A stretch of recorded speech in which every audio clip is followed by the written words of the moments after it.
Welcome back to my channel, Ragamuffins. My name is Raggy and today I am bringing you a tier list in which I am going to take Brock from Pokemon, and I am going to determine whether or not his decisions for Pokemon that he uses in the day-to-day are based or not. So that is to say, how original is he? How outside the box does he think?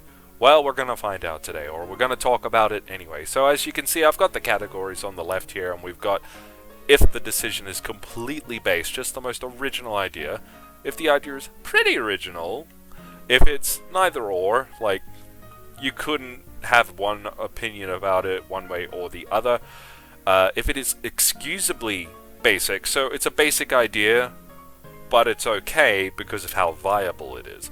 And then there are just the most basic decisions ever. So just not wasting much time at all, we're just going to get into it, and we're going to be doing it in the order that we see them. So we're going to be starting off with Vulpix. So you think of Brock and you don't really think of Fire-type Pokemon, but he does have one, and that is Vulpix. I believe he picked this up as a favor to a girl that he liked, Susie, and her Vulpix. You don't really see much of it in the anime. Like, I think she's in one episode and she gives him the Vulpix and he raises it and he uses it and whatever. And I'm gonna say it's neither or really, because like Ninetales is a pretty popular choice, but it's not a Ninetales, it's a Vulpix, and as far as I know it never evolves, and it's just that.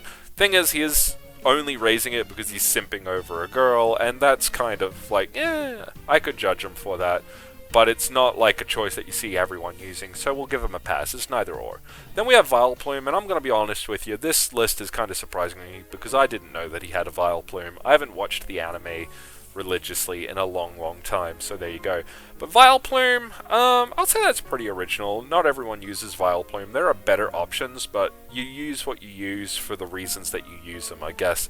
And Vileplume, he's solid. He's fully evolved. He's clearly like here for the competitive scene, and no one's going to be expecting that. You know, it's like it's not the most outside the box thinking ever, but there you go. Then we got Geodude, and Geodude, the most basic, like baby's first rock type. Hello. I mean, it's weird because Brock is kind of our introduction to rock type Pokemon, so it makes sense that he would have Geodude, but it's he hangs around so much. Like Geodude, all things considered, gets so much screen time in the first season of Pokemon, and it's like he's not that great. It's like if I told you, like, if you were new to Pokemon and I told you, like, hey, you gotta pick a rock type and you chose Geodude, I'd judge you a little bit. Then we got Graveler. I'm gonna say, yeah, he's kind of he's the exact same vein, right? It's like your first playthrough of Pokemon, you're gonna pick up a Geodude and you're gonna evolve it, and then you're eventually gonna dump it because you're gonna realize that you can't evolve it without a trade, and that's just too much work, right? Then we have Golem. I'm going to say he is excusably basic, because he is, for all intents and purposes, the same as Geodude and Graveler, but you've gone the extra mile and you've evolved it, and now he is actually, like, competitively viable. So, even though he is kind of technically the same Pokemon, he makes more sense to use, and I would judge you a lot less if you took the time and effort to actually evolve it fully. If you're just going to carry a Geodude and a Graveler around for the entire playthrough, I'm going to judge you a little bit.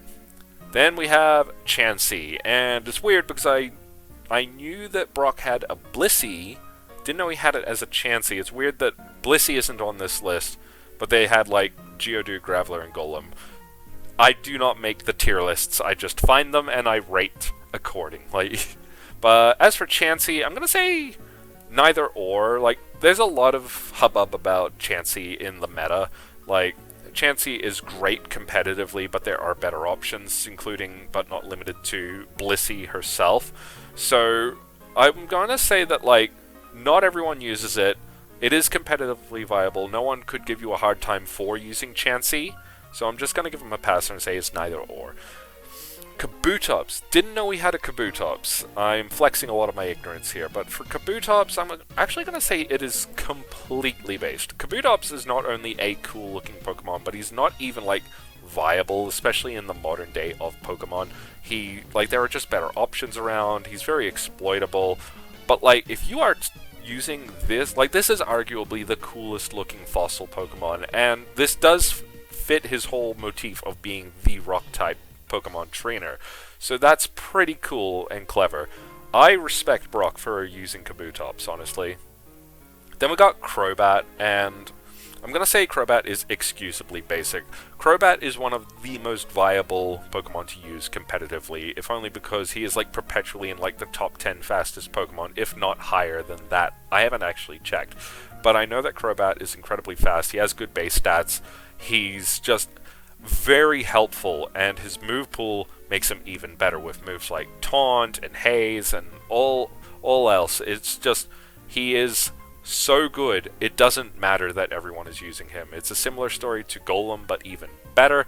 If you use Crobat, I understand. I feel like you're not really like being a fanboy. I don't think anyone is like gaga about Crobat for its design or anything like that. I think it is literally just a matter of respecting how good he is viably. Then we got Sudowoodo, and I'm gonna say pretty original. I know that like the same can be said of all of these Pokemon, but I understand that Sudowoodo does have his niche in the competitive realm. But like, again, this really fits his motif, but in a very roundabout fashion. The nature of Sudowoodo is that he doesn't look like a rock-type Pokemon. It's so we're so deep in Pokemon now, though, that like he is the very essence of a rock-type. He is a pure rock-type, so no one is fooled anymore. But I think it's pretty cool that he uses Sudowoodo. Then we got Forretress, and Forretress, not a rock-type. He is a Bug-Steel type, and I'm gonna say it's pretty basic, honestly. Like, Forretress, if everyone I've ever encountered in competitive battles who uses a Forretress has done the exact same thing. They have carried Rapid Spin with Spikes and Stealth Rock, and they've just tried to spam that stuff. They do a big setup at the start of the game. It's very predictable, and I begrudge it too because he is really bulky. He's really hard to take out. Even if you have a Fire type, which is like his one big weakness, it's still really hard, so I kind of begrudge him for that. So, honestly, Brock, kind of basic there. Just stick to what you know with the rock types. I'm judging you, honestly. Then we got Steelix. I guess this must be his Onix that evolved, because I don't see Onix on this list. Like I said, I haven't watched the anime in ages. Pretty cool that he finally got Steelix. I'm going to say that this is pretty original, because similar story to Golem, if you take the time to evolve it, then it's worth it. Onix, kinda basic. Steelix, if you actually evolve, because like you can catch Steelix pretty much in a lot of places through a lot of the games. But this one he actually like trained and evolved himself. So like I'm gonna say like that's pretty cool. It's pretty original. That's a pretty like alpha move, I'm gonna say, and it makes him just a better Steelix in general, in my opinion, that he was raised from. Like, I don't know if Onix was raised from an egg, but he was raised from his base form. So that's pretty cool. I like it. I like that he's got Steelix. Then we got Marshtomp, and I have to say that's pretty based, if only because it's not fully evolved. If it were Swampert, different story. We will touch on the fact that it is not a rock type, and I know that, like, Vulpix is clear evidence that Brock does not exclusively use rock type Pokemon. He likes them. Interesting, though, that it's not a rock type, it's a ground type, it is a water ground type, so I wonder if that plays into it. I don't like Marshtomp as a Pokemon. He kind of scares me. He looks like a serial killer. I've talked about this on the channel before.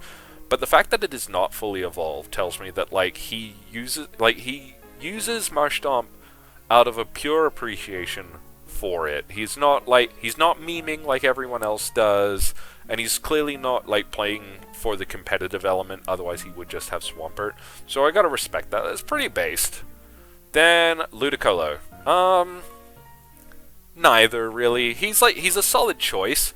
Competitively, especially in like double battles and rain teams and stuff like that, you see Ludicolo quite frequently. It's almost excusably basic, but he's so like niche that I would say he's not basic at all. It's literally just an honestly okay choice. There's nothing wrong with or good with choosing Ludicolo. Then we have Shiftry, and I'm going to say pretty original. The aesthetic of Shiftry to me looks like a Pokemon that would be completely favored by like edgelords, right? And yet you never see him. You rarely see him talked about.